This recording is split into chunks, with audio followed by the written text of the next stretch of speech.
আপনার কি আক্কেল দাঁত তুলতে হবে, বা আপনার আগে করা কোনো রুট ক্যানাল ট্রিটমেন্ট ফেলিওর হয়েছে, ডাক্তারবাবু আপনাকে বলেছেন যে আপনার সার্জারির মাধ্যমে রুট ক্যানাল ট্রিটমেন্ট ফেলিওর ঠিক করতে হবে, বা কোনো দাঁত গোড়া ভেঙে পড়ে আছে, সেক্ষেত্রে তুলতে হলে অনেকখানি কাটাকাটি করতে হবে বলে আপনি ভয় পাচ্ছেন।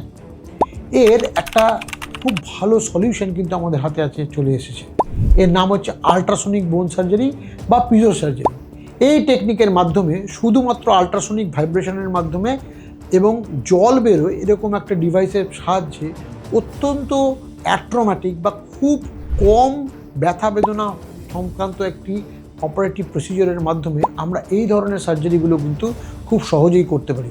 অতএব আক্কেল দাঁত তুলতে হবে কিন্তু ভয় পেয়ে করাচ্ছেন না, বা কোনো দাঁতের গোড়া পড়ে আছে সেক্ষেত্রে সার্জারি করলে ব্যথা হতে পারে, রক্তপাত হতে পারে, মুখ ফুলতে পারে, এই রকম ভাবনা যদি আপনার থাকে, সেক্ষেত্রে আপনি অবশ্যই আল্ট্রাসনিক সার্জারি বা পিজো সার্জারির সাহায্যে খুব কম ব্যথা বেদনা পেয়ে এই ধরনের সার্জারি করাতেই পারেন।